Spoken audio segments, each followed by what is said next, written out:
HR leaders, what's on your mind these days? Is it AI? Is it the economy? The talent market? Remote work? Retention? DEI? Pay transparency? New laws? Our 2024 Workplace Trends Report outlines how HR leaders are thinking about these challenges and what they believe will help their organizations overcome them. Want to find out what they said? Head on over to peoplemanagingpeople.com/Workplace Trends 2024 and download the report to find out. Conflict. Do we avoid it? Do we embrace it? If you manage people, there will be conflict unless you have created an organization of robot people. Some companies rely heavily on HR to navigate a conflict, but what do you do if you don't have an HR person or a team? Then what? Conflict is unavoidable. However, the way we respond to conflict doesn't have to be reactionary, always ready for a fight or with anger. Healthy conflict is important as you grow your business, and how you respond to it is even more important. In this podcast, my guest will walk us through why embracing conflict is, well, not always the easiest. However, it doesn't have to be difficult. Thanks for tuning in. I'm Tim Reitzma, the resident host of People Managing People. Welcome to the podcast. We're people managing people, and we want to lead and manage better. We're owners, founders, entrepreneurs. We're middle managers. We're team leaders. We're managing people, and yes, we do human resources. But we're not HR, at least not in the traditional sense. We're on a mission to help people lead and manage their teams and organizations more effectively. So if you want to lead and manage better, if you want to become a better organizational leader and more effective people manager, then join us. Keep listening to the podcast to find the tips, tricks, and tools you need to recruit, retain, manage, and lead your people and organization more effectively. And while listening to the show, please subscribe and join our mailing list on peoplemanagingpeople.com to stay up to date with all that's going on. At the end of this episode, you will have a simple framework on how to navigate and become more comfortable with conflict. My guest today is an expert in conflict, not because she looks for it wherever she goes, but because she has worked with many organizations on how to work through conflict, navigate, and embrace it. Whether you have an HR team or not, Tanya Schecter is someone you need to listen to. With over 20 years as a leadership coach and consultant, she brings a heart-centered approach that fosters collaboration and connection to achieve growth, change, transformation through authentic leadership. She is the co-founder of the HTI Institute, a Vancouver, BC-based consulting company focused on revolutionizing your relationships and helping you lead from your heart. So welcome, Tanya. Hi, Tim. Thanks for having me on. Yeah, I'm really excited about this. I was thinking right off the beginning, like, how could we get into a big conflict just for our listeners? But before we get into some big conflict or a debate, I'd love to hear a bit more about who you are. So why don't you tell our listeners a little bit more about yourself? Sure. Thanks for asking. My background is, as you mentioned, as a leadership and coach, and I have been working with organizations for over 20 years, really to help deal through conflict and change. As we all know, change is part of every organization, and organizations need to successfully move through change in order to move forward, evolve, and grow. And throughout all of these processes, and even just throughout the normal interactions of work, there's often that conflict comes up because we're humans. And unless we all saw everything exactly the same, in which case we probably wouldn't grow and evolve, conflict is a natural tendency that will happen at different points. Sometimes it's conflict over a process, and sometimes there's personality conflict. And all of that has to be dealt with and managed inside of an organization. And that's my passion. Okay. Well, thanks for that. So your passion is really to help people in organizations, and you'd mentioned kind of navigate through maybe some hard things in order to grow as an individual and an organization. And you mentioned conflict. We're talking about conflict today.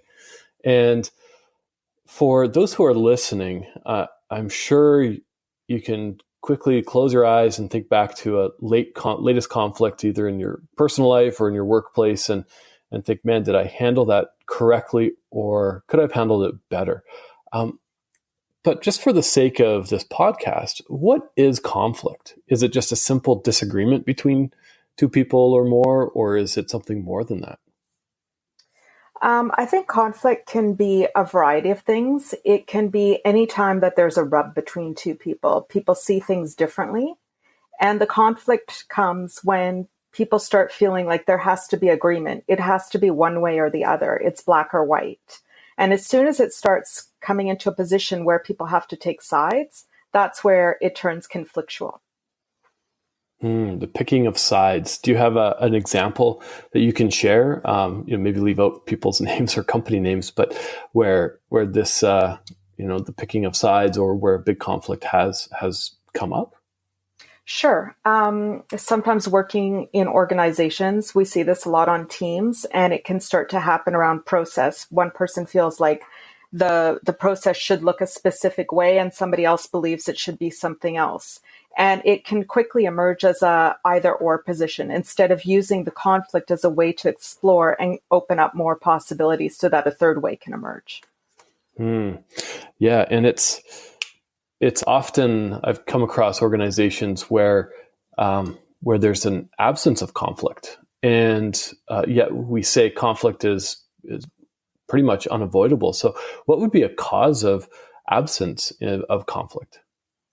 So typically when what we've noticed is when there's an absence of conflict, it's either that everybody is so in tune with each other and working in complete alignment with their values and their company's values, and each person has such high levels of interpersonal skills that there's never any disagreement that gets elevated to the level of conflict, because it all just gets worked through as an opportunity for growth, and that's extremely rare. Typically, the reason why we see conflict happen is because people have an inability to start engaging in conversation to see where the commonalities lie.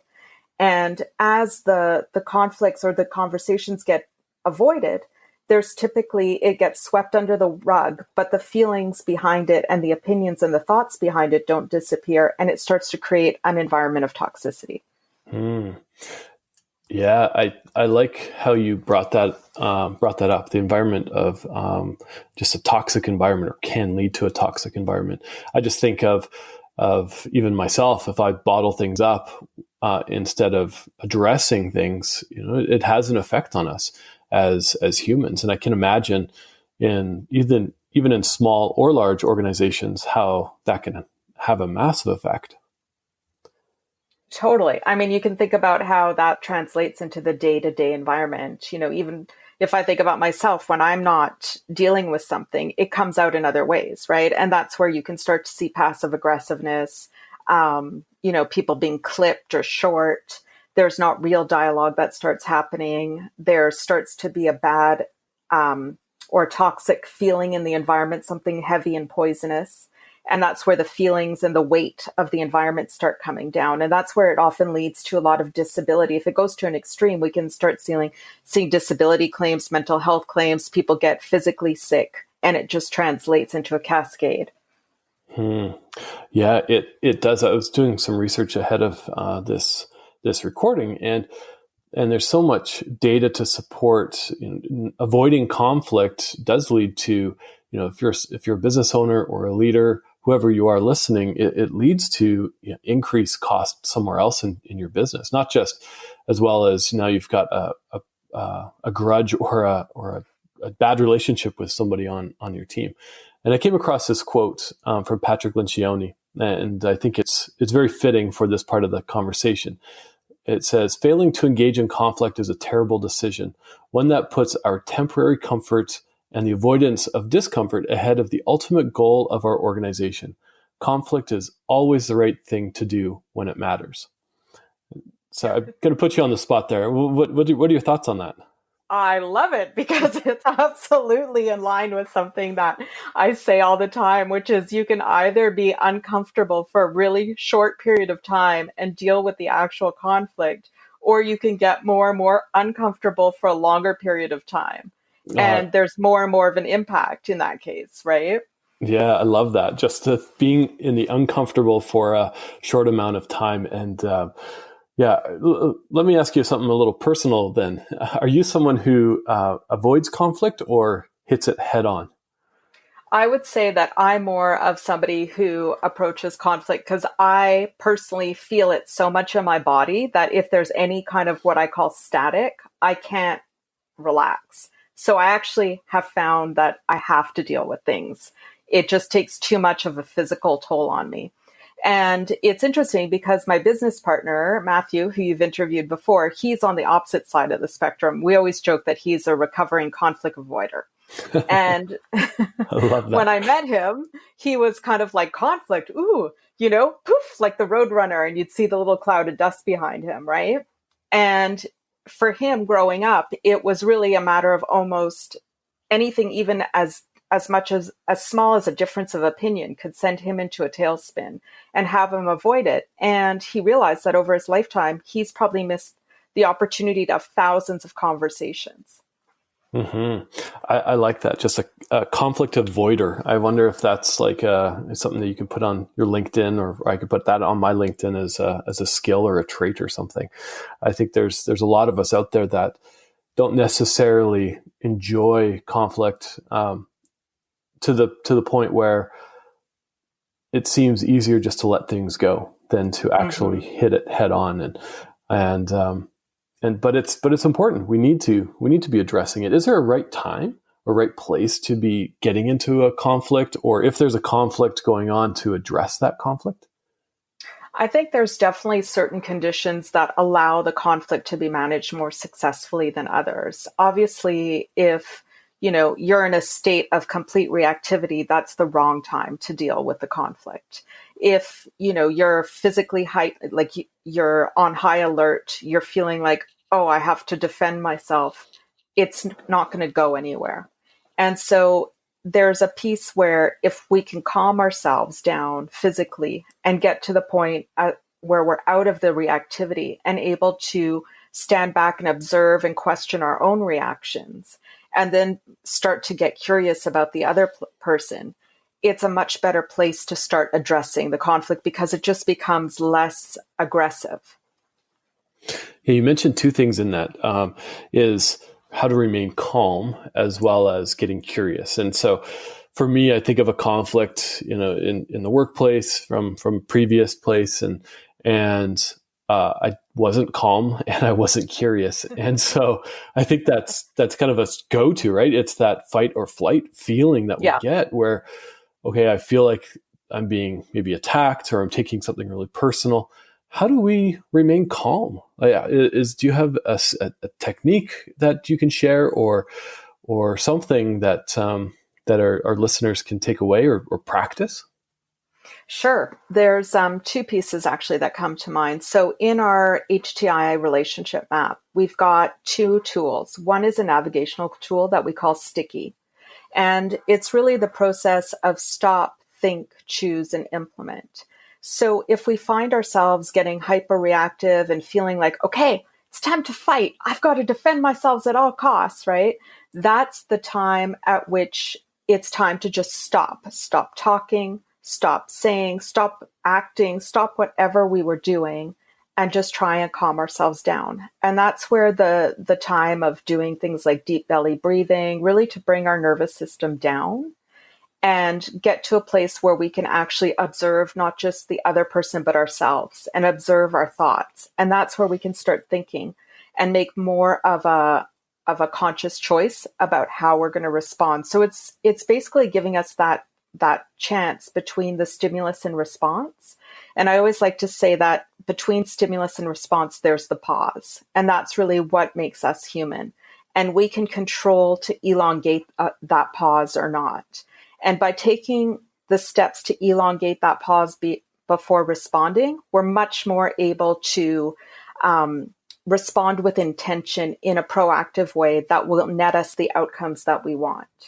And sometimes it may just be, you know what, I'm too hot, I can't respond, I'm too overloaded, and I'm going to come back, right? And letting the person in front of us know that we're too triggered and that we really want to have the conversation, but we don't want to have it from this reactive place.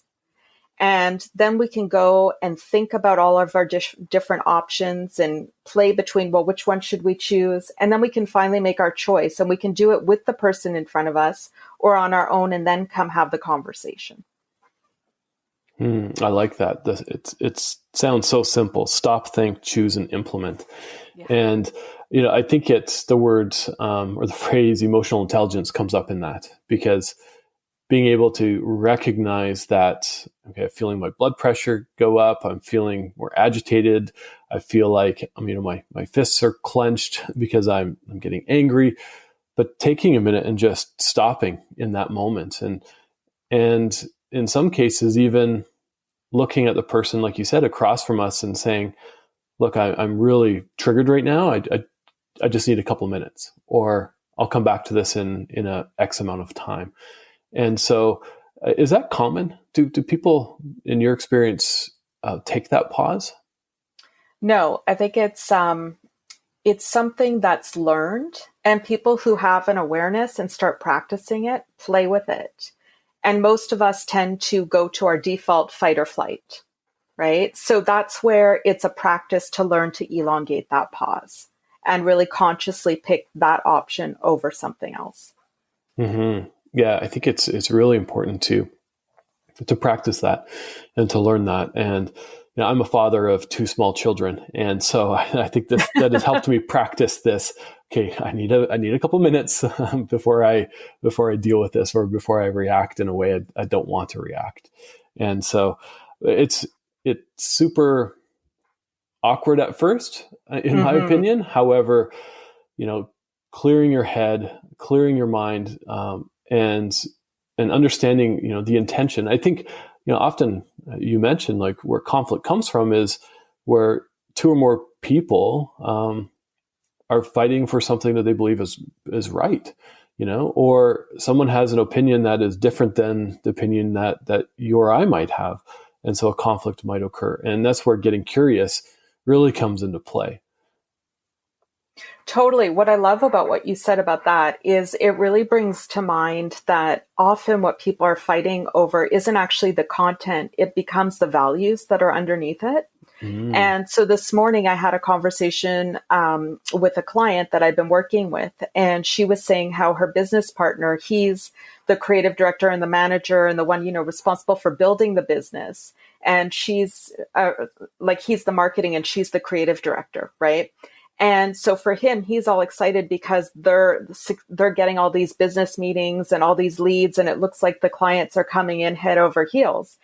And she's starting to feel overwhelmed. And so when we started talking, it was like, well, it's actually a values conflict, because coming from the marketing background, for him, success looks like dollars coming in, revenue, clients, being number one. Whereas for her, success looks like being in charge of creative, doing high quality work, being known for creativity, which isn't necessarily the same. So they both are operating from the same values, but the values mean different things to them. I love that you brought that up, and that's that's could be its own conversation just on, we share the same words, but yet we hold different definitions for those words.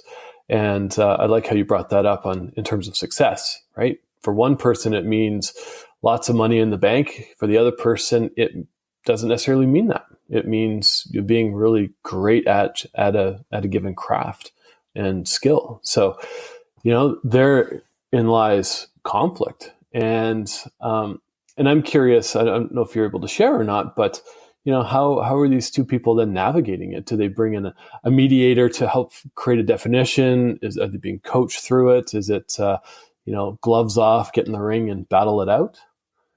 Well, I think for them, it was just like this was an off-the-cuff conversation, because I'd done some work with them around values earlier and how values determine a lot of what we do and so I think that it hadn't clicked that actually what they were having was a values conflict and what underlie each value. And so my guess is that now they're going to go back and have that conversation from that perspective, as opposed to, well, what outcome should we be going for? Mm-hmm. Yeah, and I love that, because it sounds like a smaller company, maybe just 2 people in this agency, and being able to sit down and have that conversation and have a healthy conflict to come to a positive resolution. Now, let's switch gears for a second. So, I've worked in many large organizations where if a conflict arises, HR is brought in, It seems to almost be the default, and HR is then acts as that mediator and someone to can hear both sides and whatnot. And so when you have an HR person or a team, is it their responsibility to be brought in on all conflict?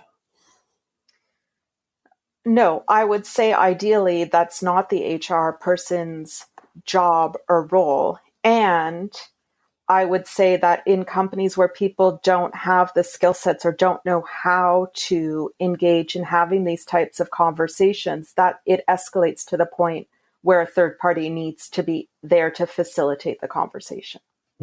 Yeah. Sometimes, yes, getting a third party who's, not your best friend or a Right. buddy in the company to be the mediator is the right thing to do. And so, when you do have a small company, because a lot of our listeners are those business owners potentially who have founded a company and wear multiple hats. They are the CEO, the COO, the HR team, the finance team, the you name it, in the organization. And so, is there a simple tool or framework that if somebody's listening to this that they can take away today and practice? Sure. I think that there's a few that I can think of. One is really understanding, especially in a small company, if you can understand each other's core values, right? Because they seem to often inform how we show up even at work. So to give you an example, one time we were working with a group and one person said that their core value was time, right? Being in integrity with their time and being on time. So if a meeting would go over, they would leave because they wanted to be sure to be prompt for their next meeting and make the commitment that they were at next. Somebody else who was on the same team, their value was always giving your all. And so they could have perceived the person who was leaving as not giving their all. But once they understood that they were acting in line with their value, right, of keeping time and being in integrity with it and holding their commitments, it changed the perspective. And so then they could start having a conversation around, okay, well, if knowing that you really feel the need to hold time and these meetings may go on longer, what can we do to support you, right? So that you can stay in the meeting and still be in integrity, or how can I keep the meeting shorter and carry it over as needed, right? So just even knowing each other's values and how they inform our decision-making can start and allow us to have these conversations around functional issues that come up and that can create conflict or rubs. I like that. It actually just brought up a scenario in my mind of a recent job that I was doing where, one of my core values is curiosity. And so when I was bouncing around some ideas, I was just getting a person's opinion, just getting the thought. And so no curiosity at all. It was just yes, no, yes, no, yes, no. Right. And it completely rubbed me the wrong way. So now it's, I'm analyzing my previous career and often that's where conflict does come from we have to assume good intentions. People aren't, in our organizations with malicious intent. So if we assume good intentions, then we need to not just assume everyone is like you or like me. Mm-hmm. We need to get curious. We need to understand what makes us all, tick, what makes us all breathe. So it's one big takeaway is understand core values. And so if you're sitting down, let's say you've got a small team of 4 or 5 people, you think, I don't have the luxury of a day to figure out core values of individuals. Is there a quick and easy way to at least uncover 1 or 2 core values in a short amount of time? I think that you can have each person write them down and then you can do a quick share. You can always ask somebody, so I've noticed this and I'm wondering what value you're representing when you do this. Right. And it gives you a chance to have an exploratory conversation as things progress, as opposed to having to sit down and have a specific discussion about values. Yeah, I like that. We all have values, whether we've defined them or not. And so it's getting clear on our own values. And for the nature of this podcast, we don't have the time to go into it, but we will have a follow-up I will have a follow-up podcast just on core values, because I think it's an essential piece and piece of the foundation of not just an individual but an organization. And Absolutely. so I think it's it's hugely important. Understand. So big takeaway is we have to assume that there's no ill intent, and we're not all the same. We're all different. We need to get curious and understand what makes each other function and tick, and what we're all passionate about.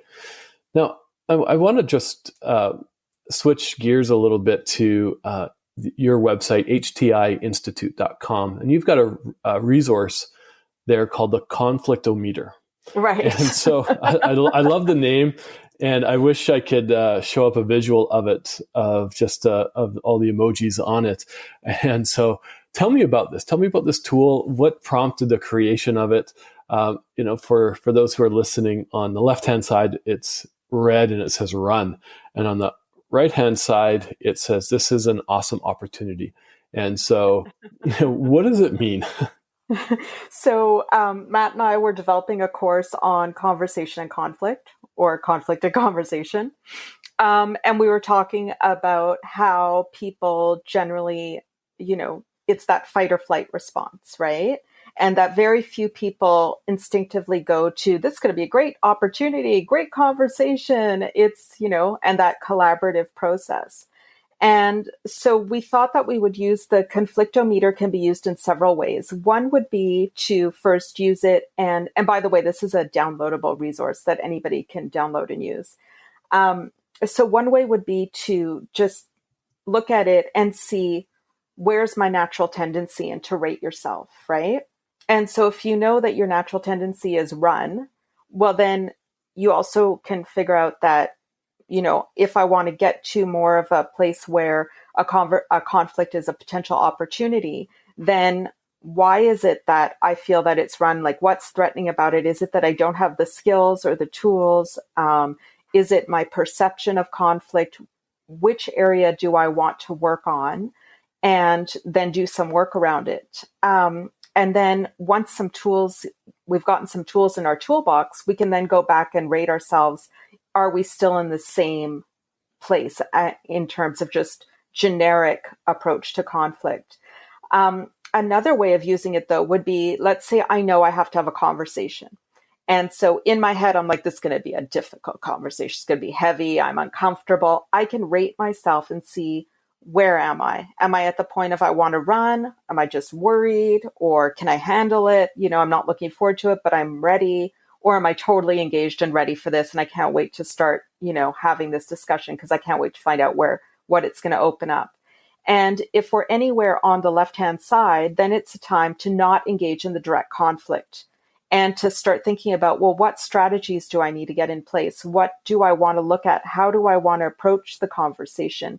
And really put some framework in place for ourselves, and put some tools in our toolkit so that we're feeling really comfortable to pull out and use in the conversation. And once we've got all that in place, then we can go back and see if we've changed where we are on the conflictometer. Do we feel more prepared? I like that. I like the idea of just, you talked about earlier just about the stop and think. And this is a great tool just to even assist in that is, how am I feeling? I'm worried, or this should be okay. Or nope, I got to run. I got to completely avoid this. And so often we just choose to run from that conflict. And, I was pulling up some stats about conflict and trying to dig out, how much does it potentially cost us in the workplace? How often do we spend in conflict?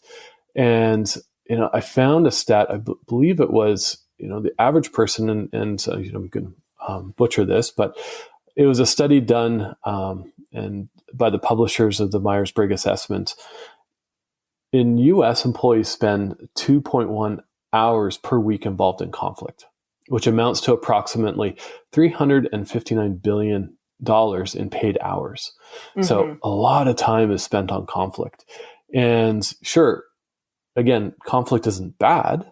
It can actually help us drive our businesses forward. But if we think of it in the negative sense, in conflict that is just, not producing results, it can cost our businesses. Absolutely. And I would say that it's the unresolved conflict and the conflict that's not being productive or going anywhere that has a cost. It has a cost for us physically, emotionally. There's lost productivity for the organizations. And I know for myself, if I'm super upset, it comes home and it cascades out, right? I'll talk to my husband. It sucks up his time. It could, leach over and bleed into him. He can start feeling aggravated. So it has a whole cascading effect as well that's often hidden. Yeah, definitely. And if we hide that conflict, it has an effect on us, and it leads to an erosion of trust in our organizations. So I think there's a whole big play on, why don't we engage in conflict? And often, at least I believe it stems from, okay, we don't know each other, but maybe I don't trust you. Maybe I don't trust someone. And do you agree or disagree with that? Totally. I think there's that assumption that the other person can't handle it, right? I think that there's a bunch of things that one, it's, if we approach them, we might hurt their feelings, or we might have the conversation and it'll be a waste of time because it won't go anywhere, or the situation will get worse, or they can't handle it, or we don't have the tools and skills that we feel that we need to know how to handle it. So it can be a bunch of things, and not dealing with conflict creates an erosion in trust. Absolutely. I've adopted just a little saying as I've, over the last couple of years, as I was like you said, Matt, just a road runner, just avoiding conflict, a conflict avoider, and it really adopted a phrase of, I can control my words, but I can't necessarily control the outcome or control the reaction to those words. Meaning, if I'm going to approach something and just be a bully, I'm looking, I pretty much know the reaction I'm going to get. But as we are in the workplaces and working with others, we need to stop and think about the words we're going to use, the actions we're going to take before we handle something. And, I think of working in different teams, and I've implemented a number of big systems over the years, and conflict is good. I've had a lot of conflict. It's brought out better results in design of systems and the implementation of them. Knowing that it's not personal, and knowing that we've got the trust of our people, and we trust each other. And at the end of the day, we can still go grab a beer, go for coffee with each other, and not take it personal. So. Absolutely. And, it's really interesting hearing you say that. I think you said something really important about being in control of what we say and not being attached to the outcome. Like, we really can't control the outcome. And what we can also influence is how we say it, knowing who the receiver is. So we can also know, what we know about the person who we're going to be talking to or managing the conflict with. We need to take that into account about how we deliver our message. So, for example, I'm a very direct person, and I know for some people it's too much. So if I'm in great relationship with somebody who I know I can say anything to, I don't have to censor myself as much. And for other people, it's kind of, I use this mental imagery of, a little bunny rabbit laying cotton balls of fluff, to soften what I'm going to say, because I know for some people that's really needed to tone myself down for them to be able to hear what I'm saying. I love that you brought that up and that's a key takeaway as well. Is again, everybody in our teams, whether we're a team of two, an organization of two, or an organization of hundreds or thousands, we're all different. And we all react differently, and we all take feedback very differently and react in such different ways. Yeah, you mentioned you're a direct person. I'm not necessarily as direct. And so knowing that, if we ever work together, I would like to know that, right? So we can, if there's a conflict, then I know not to take it personal. Then I know that, okay, this is how Tanya reacts or Tanya talks, and it helps build our relationship. Absolutely. And it's almost like conflict is a practice. It's not a one-stop shop, right? So every conflict that we engage in, we learn something about ourselves, about the process of managing conflict, about the tools that we have at our disposal, how well we wield them, and about the other person that we're in conflict with. Mm-hmm. So is that a takeaway for the listeners, is to get to the office or at home and just instigate a conflict, just to practice, right? I think we need practice of it.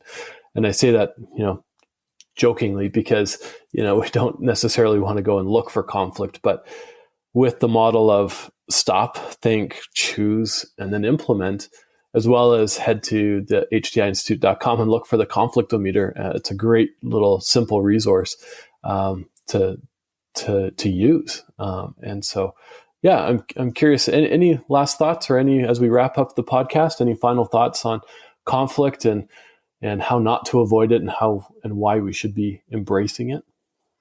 I think it's just the idea that conflict is just an opportunity to have a conversation.